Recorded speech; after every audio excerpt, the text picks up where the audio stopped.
আচ্ছা, আমাদের টেমপ্লেটটা ছিল 3টা পেজের। এই যে দেখেন আমার আর কিছু পেজ আছে, কন্ট্যাক্ট এইচটিএমএল এবং অ্যাবাউট এইচটিএমএল। এই দুইটা কি আমার আলাদা পেজ, কিন্তু ওয়ার্ডপ্রেসে এভাবে স্ট্যাটিক পেজ তো আপনি ইউজ করতে পারবেন না। সেজন্য আপনার ওয়ার্ডপ্রেস থেকে যে পেজ আমরা যেভাবে ক্রিয়েট করি সেইভাবে ক্রিয়েট করে সেটা ইউজ করতে হবে। তো প্রথমে আমরা এক কাজ করি, এইচটিএমএল যেগুলো আছে সেগুলোকে আমরা পিএইচপি করে ফেলি, কারণ আমরা জানি এগুলো সাপোর্ট করে না।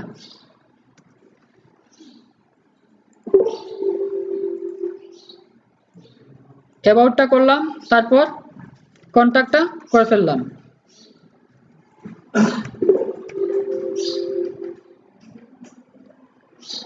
অ্যাবাউট করলাম, কন্ট্যাক্ট করলাম। এবার এবার আমরা নোটপ্যাডে যাই।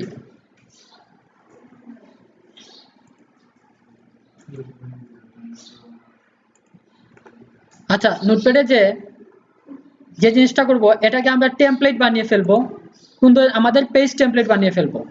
যেমন আমরা কাজ করছি কোথায়, অ্যাবাউটে। অ্যাবাউটে দেখেন আমাদের কোডগুলো একটু ফলো করেন। এই অংশটুকু তো আমরা কেটে নিয়ে গেছিলাম ফুটার হিসাবে, এটাকে আবার কেটে দেন। আবার এই অংশটুকু আমরা হেডার হিসেবে নিয়েছিলাম না, এটাকে আপনি কেটে দেন। তো আপনি হেডারটা কল করেন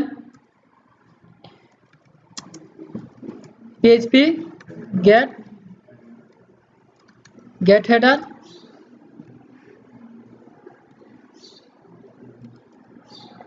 গেট হেডার দিলাম।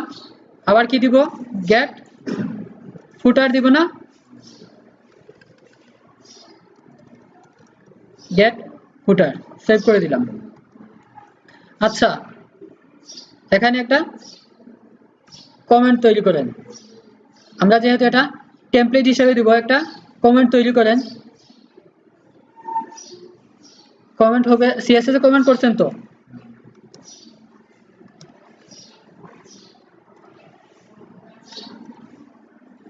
তার মধ্যে দিব টেমপ্লেট নেম।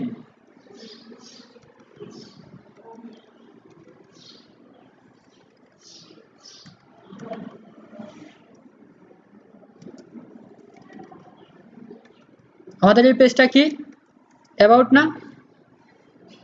সেভ করলাম।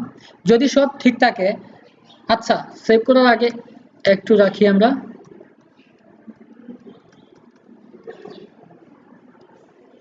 এই আছে আমাদের।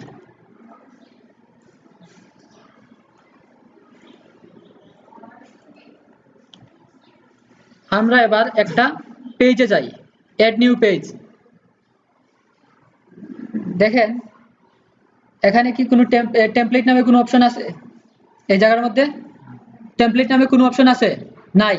তো আমরা চাইতেছি আমরা যেভাবে পেজ তৈরি করছি, কিছু ফিক্সড পেজের জন্য আমরা কিছু ফিক্সড টেমপ্লেট তৈরি করব এবং সেইভাবে আমাদের আসবে, যেভাবে ডিজাইন করা আছে সেইভাবেই আসবে। তো সেক্ষেত্রে আমার যে এই যে অ্যাবাউট পেজটা, আমরা প্রথমে কি করলাম, পিএইচপি করে নিলাম। তারপর আমাদের হেডার অংশটুকু কেটে হেডারটা কল করলাম, ফুটার অংশ কেটে ফুটার কল করলাম। এবার এই পিএইচপি এর মধ্যে একটা কমেন্ট তৈরি করব। পিএইচপি এর মধ্যে কমেন্ট দেওয়ার জন্য আমাদের ডাবল লাইন কমেন্ট ইউজ করতে হবে। তার মধ্যে দিবেন টেমপ্লেট নেম,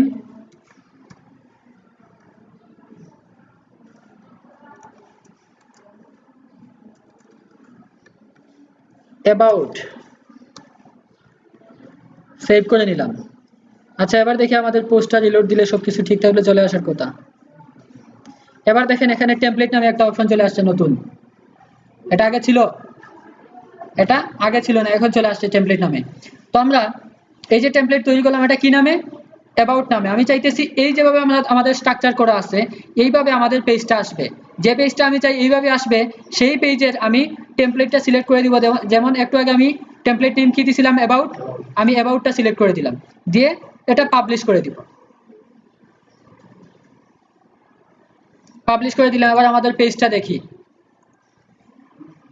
দেখেন আসছে আগের মতো। কিন্তু আমাদের অ্যাবাউট পেজে একটা ইমেজ আছে, সেই ইমেজটা এখনো ডাইনামিক করি নাই, লিঙ্কটা এখনো ডাইনামিক করি নাই, যার কারণে লিঙ্কটা আসে নাই। আচ্ছা, আমরা লিঙ্ক ডাইনামিক করার কোডটুকু নিয়ে আসি। লিঙ্ক ডাইনামিক করার কোড কই? এটা না, কপি করলাম। এই যে আমাদের অ্যাবাউট পেজ, এখানে দেখেন এই যে ইমেজটা, ইমেজটা ডাইনামিক ছিল না, আমি ডাইনামিক করে দিলাম। ঠিক আছে, সেভ করলাম। এবার দেখি আমাদের পেজের মধ্যে ইমেজটা কি আসে। আসলো?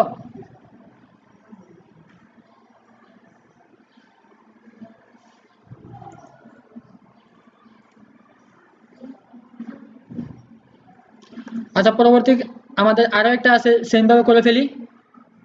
অন্য টেমপ্লেটে কি ছিল? কন্টাক্ট। এই যে contact.php।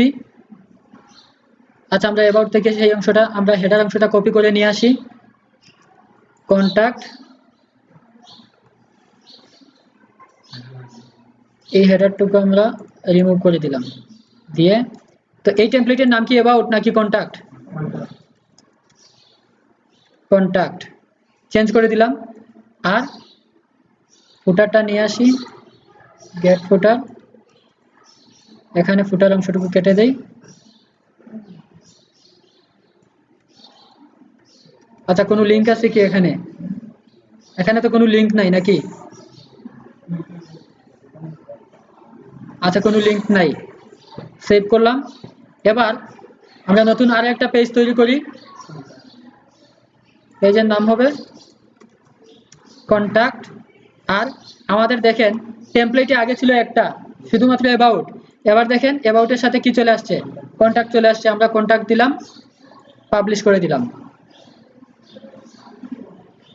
এবার পেজটা ভিউ করি। আসলো কন্টাক্ট? ওকে, তো আমাদের কন্টাক্ট পেজ। আর এটা হচ্ছে অ্যাবাউট পেজ। আচ্ছা, অ্যাবাউট পেজে আমরা একটু অ্যাবাউট নামটা সেট করে দিই। পেজটার নাম কি? অ্যাবাউট। পাবলিশ করলাম, ভিউ পেজ। আচ্ছা, এবার এই দুটো আমরা কি মেনুতে সেট করে দিব। ঠিক আছে, এই দুইটা মেনুতে সেট করে দিব। মেনুতে সেট করে দেওয়ার জন্য আমাদের কি লাগবে? মেনু লাগবে। গেলাম মেনুতে, পেজ আছে কি আমাদের? Contact, about. এড করে দিলাম। আগের যে কাস্টম লিঙ্কটা আছে সেটা রিমুভ করে দিলাম। এটা থাকলো, প্রাইমারি সেভ করে দিলাম। এবার আমরা আমাদের সাইটটা ভিজিট করে দেখি।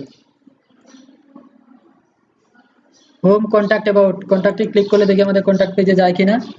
যায়। তার মানে আমাদের ডাইনামিক হয়েছে পুরোপুরি।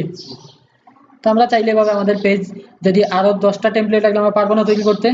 শুধুমাত্র কি কাজ, কি এক্সট্রা কাজ হচ্ছে আপনার যে জিনিসগুলো লাগে, যেমন আমার হেডারটা ডিলিট করে দিব, সেখানে আমাদের হেডারটা কল করব, আর মধ্যেখানে শুধুমাত্র একটা কমেন্ট করে দিব। আপনার সিএসএস তো কমেন্ট করছেন আগে স্টার্ট করার সময়, ওইভাবে কমেন্ট শুধুমাত্র এই কমেন্টটা করবেন। এভাবে টেমপ্লেট নেম দিয়ে আপনি যে নামের টেমপ্লেটটা আপনি পরবর্তীতে ইউজ করার সময় যে নামটা নিতে চান সেই নামটা এখানে দিয়ে দিলেন। আমি এখানে দিছি কন্টাক্ট, আমার কন্টাক্ট পেজের জন্য, যাতে আমি চিনতে পারি সহজে কন্টাক্ট দিছি। আপনি অন্য কোনো নাম দেন, ওই জায়গায় ওই নামটাই শো করবে। হ্যাঁ, আপনি কি এটা কোনো জায়গায়, আপনি কি কোনো ফ্রন্ট এন্ডে দেখতে পাইতেছেন? এই যে কমেন্টটা করলাম, কোনো জায়গায় আছে? আমরা কন্টাক্ট পেজে আছি, কোনো জায়গায় ওই কোডটা দেখতে পাইতেছেন? টেমপ্লেট নেম দেখতে পাবেন না, কিন্তু ওটা ফাংশনালি কাজ করবে আপনার। হ্যাঁ, এই কমেন্টটা দিতে হবে। এটা পিএইচপি তে কমেন্ট। আমি কমেন্টটা কিন্তু অন্য কোনো জায়গায় করি নাই, পিএইচপি এর মধ্যে করছি, দেখেন। ঠিক আছে, তো আমরা টেমপ্লেট তৈরি করে ফেললাম। এই ভিডিওটা এখানেই থাক।